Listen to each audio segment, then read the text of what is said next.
Ela tinha apenas 23 anos. Milhares de fãs lotavam os seus shows. Sua carreira estava explodindo. Ela estava prestes a conquistar o mercado internacional. Parecia que o mundo inteiro estava abrindo as portas para ela. Mas então, em uma manhã comum de março de 1995, uma única pessoa mudou tudo. E o mais assustador não foi um desconhecido. Não foi um invasor. Foi alguém que Selena conhecia muito bem. Alguém que fazia parte da vida dela.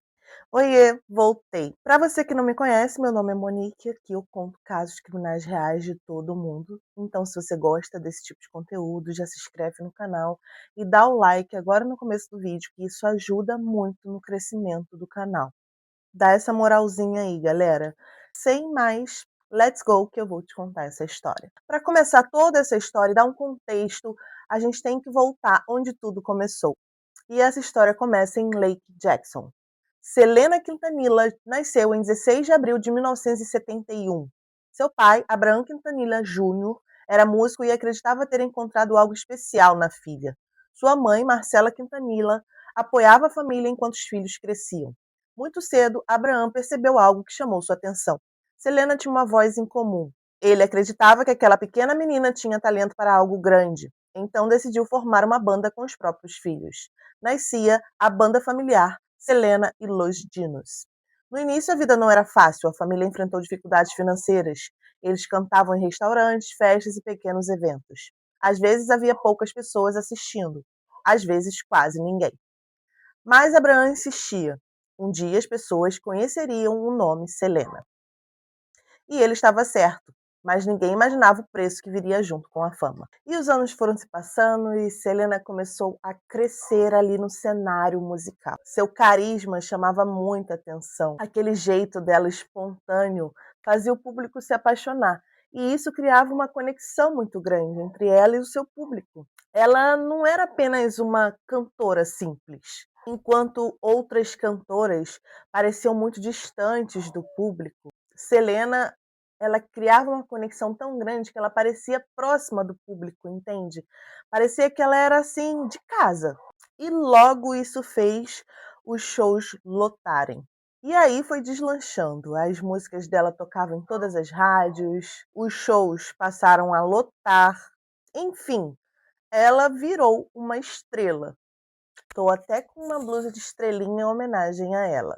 Mas fora dos palcos, a vida era outra. Em certo momento, ela se apaixona pelo guitarrista da banda, chamado Chris Perez, e esse relacionamento, no começo, o pai, ele não aprovou, o que fez com que Selena escondesse todo o início do relacionamento, até um certo momento que eles casaram também em segredo.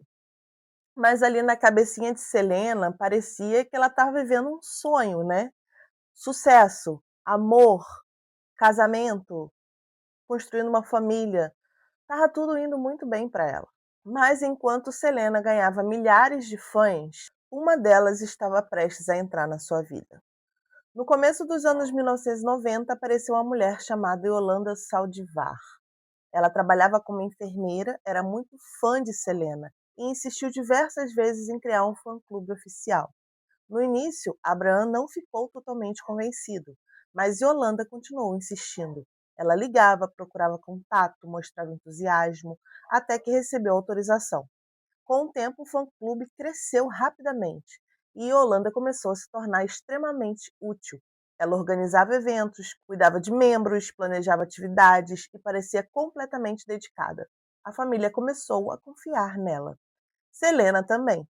A relação cresceu e não era apenas uma relação profissional. Elas começaram a passar tempo juntas, conversavam com frequência e Yolanda fazia parte da rotina. Alguns relatos diziam que Selena enxergava nela uma amiga próxima, e justamente aí surgiram comentários de pessoas que conviviam ao redor. Alguns afirmavam que Yolanda parecia muito possessiva, parecia querer controlar situações, gostava de estar sempre perto, mas ninguém imaginava até onde aquilo poderia chegar. E foi quando o dinheiro começou a entrar na história que tudo começou a mudar. Então, entre 1994 e 1995, Selena já estava numa fase enorme da sua carreira. Já estava pensando em expandir para outros países. Ela estava muito feliz e contente com tudo que estava acontecendo naquele momento. E a sua música estava prestes a entrar no mercado inglês.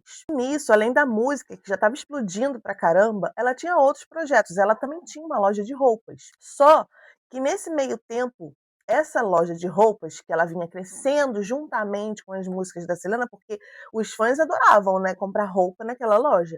E começaram então algumas reclamações da loja. As pessoas diziam ter pago por produtos dos fã-clubes, né, que é aquelas camisas, tudo de fã-clube que vendia na loja e não ter recebido nada. Alguns funcionários reclamavam de pagamentos que não estavam recebendo e entre outras reclamações.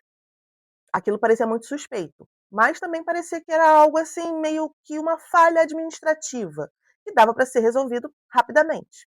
Mas não ficou apenas em um, dois, três, cinco, quatro reclamações, aquilo foi crescendo rapidamente. E as suspeitas começaram a crescer juntamente, até chegar num ponto que estava insustentável o tanto de reclamações que vinham de funcionários, de clientes, de todos os lados. Abraham então decide começar a investigar. E foi aí que, segundo relatos, ele conseguiu identificar inconsistências financeiras. Quem cuidava disso tudo era Yolanda. Então, Yolanda foi confrontada. E ela apresentou algumas explicações, mas não colou. Além de não ter colado, a confiança já tinha sido abalada. E aí, a família decide afastá-la de todos os processos administrativos e financeiros da empresa de Selena. Portanto, Yolanda é afastada. Mas ela não aceitou muito bem esse afastamento. E ela ficou com alguns documentos administrativos da empresa. E ela vinha entrando em contato com Abraham, com Selena, para devolver esses documentos e nunca conseguiam se encontrar definitivamente para que ela devolvesse, né? E ficou nisso. Naquele vai devolver, não vai devolver. E aí o que, que acontece? Em 31 de março de 1995, finalmente Yolanda e Selena decidem se encontrar em um hotel. Em Corpus Christi. Como eu disse, né, o objetivo era tentar recuperar os documentos que eram muito importantes e ela não estava querendo devolver. E esses documentos eram relacionados aos negócios. E esse encontro, gente, de verdade, parecia apenas uma conversa. Na cabeça de Yolanda, ela estava indo lá para se despedir de Selena, da amiga que ela tanto amava e idolatrava, como ela era fã número um da Selena. E aquilo ali também não indicava um último encontro. Elas poderiam se encontrar em qualquer outro momento. E então as duas estavam dentro do quarto e algo aconteceu. O contexto exato da conversa que elas tiveram ali dentro daquele quarto nunca foi totalmente conhecido, né? Só sabe-se que existia uma tensão ali entre elas. Aquelas discussões envolvendo confiança. Ah, você não confia mais em mim? Não fui eu que fiz aquilo? Essas coisas. Sabe-se também que tinha conversas sobre dinheiro, documentos, nada mais do que isso. Só que, momentos depois, Selena sai do quarto correndo e ela estava ferida. E mesmo com um ferimento grave, ela consegue chegar até a recepção do hotel. E ela não hesitou em nenhum momento. A primeira coisa que ela falou quando chegou na recepção do hotel, mesmo com aqueles ferimentos graves, ela conseguiu falar o nome de Yolanda. E isso se tornaria a informação mais preciosa da investigação. Naquele momento ali, o alvoroço de alguém chegar ferida, né, na recepção. Quem estava ferida na recepção? Selena Quintanilla. Apenas. Então, os funcionários começam a tentar ajudá-la. E, ao mesmo tempo, a ligar para pedir ajuda. A ajuda chegou, mas horas depois veio a notícia que ninguém queria ouvir. Selena não resistiu aos ferimentos e ela morreu aos 23 anos de idade. E o que aconteceu nas horas seguintes deixou o país inteiro em choque. Depois que Selena saiu do quarto do hotel e conseguiu chegar à recepção, a polícia foi chamada rapidamente. Mas quando os agentes localizaram Yolanda, a situação se transformou em um longo impasse. Ela entrou em uma caminhonete no estacionamento do hotel e permaneceu lá por aproximadamente 9 horas. Durante esse período, ela conversou diversas vezes com negociadores da polícia e dizia que queria tirar a própria vida. Enquanto isso, a situação virou notícia nacional. Fãs começaram a se reunir, emissoras transmitiam atualizações ao vivo e o país acompanhava tudo praticamente em tempo real.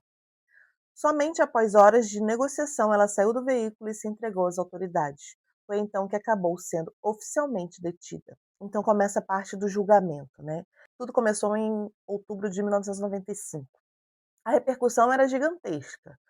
O caso da Selena já havia ultrapassado o Texas. Pessoas de cada lugar acompanhavam cada detalhe daquele julgamento. E a cobertura da imprensa era intensa. 24 horas ali. Havia fãs de fora do tribunal segurando os cartazes da Selena, pedindo justiça, com flores, mensagens. Muitos choravam, era um alvoroço. Para milhares de pessoas que estavam ali pedindo justiça, aquilo não era apenas um julgamento criminal. Era como pedir justiça para alguém que fazia parte da família deles. Lembra que eu falei que ela criava essa conexão que era incomum entre outras cantoras? Todos a consideravam como parte da família. Só que existia um problema quanto a isso. O caso estava tão conhecido que os advogados temiam que seria impossível encontrar jurados imparciais, que a maioria das pessoas já conhecia esse caso. Então foi assim que o julgamento ele foi transferido da cidade ali de Corpus Christi para Houston. A ideia nisso tudo era diminuir a intensa comoção da população. A promotoria tentou mostrar que aquilo não havia sido um acidente. Segundo os promotores, Yolanda estava sendo pressionada após suspeitas de problemas financeiros envolvendo fã-clube e negócios ligados a Selena. Ela havia perdido a confiança da família e estaria desesperada. Para a acusação, existia uma sequência de fatos que chamava atenção. Primeiro, Yolanda havia comprado um revólver dias antes. Depois o devolveu, mas logo voltou e comprou novamente. Para os promotores, aquilo levantava uma pergunta: se tudo era apenas uma conversa sobre documentos, por que comprar uma arma? A acusação dizia ao júri, e Holanda sabia que estava perdendo o controle da situação. Sabia que Selena e sua família estavam descobrindo problemas envolvendo dinheiro. E sabia que sua relação com Selena estava acabando. Segundo a promotoria, isso criou um cenário de desespero. A defesa apresentou uma narrativa diferente. Os advogados afirmavam que Holanda amava Selena, que era obcecada por ela, sim, mas não queria machucá-la.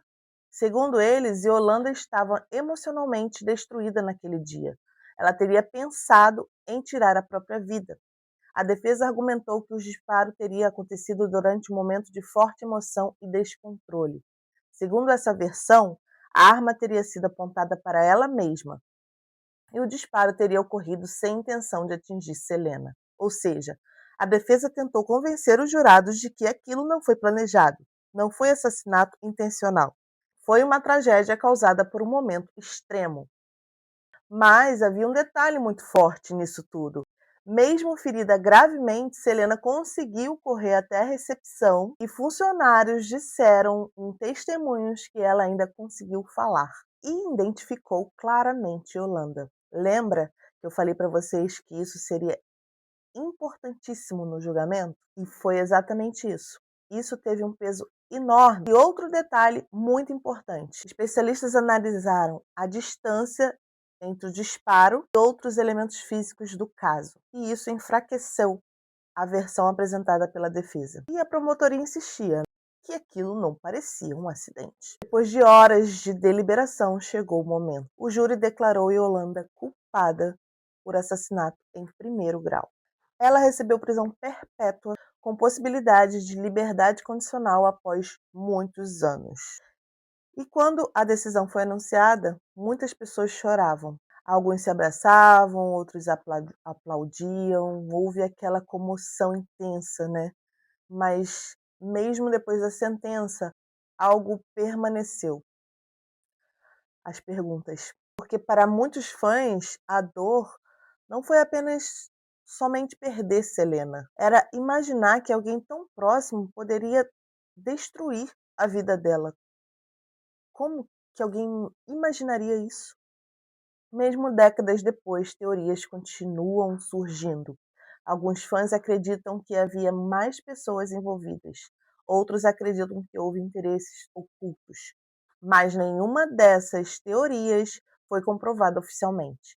O que as investigações sustentaram foi algo talvez ainda mais assustador: uma relação de confiança que se deteriorou. porque às vezes histórias trágicas não começam com ódio, elas começam com admiração. E talvez essa seja a parte mais perturbadora. Selena abriu espaço para alguém entrar em sua vida sem imaginar que aquela pessoa mudaria tudo para sempre.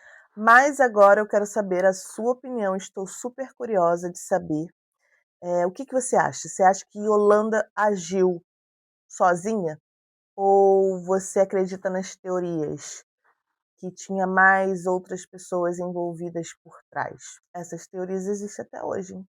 Então deixa aqui embaixo o comentário, beleza? Se você ficou até o final do vídeo, muito obrigada pela sua companhia e até o próximo vídeo. Tchau!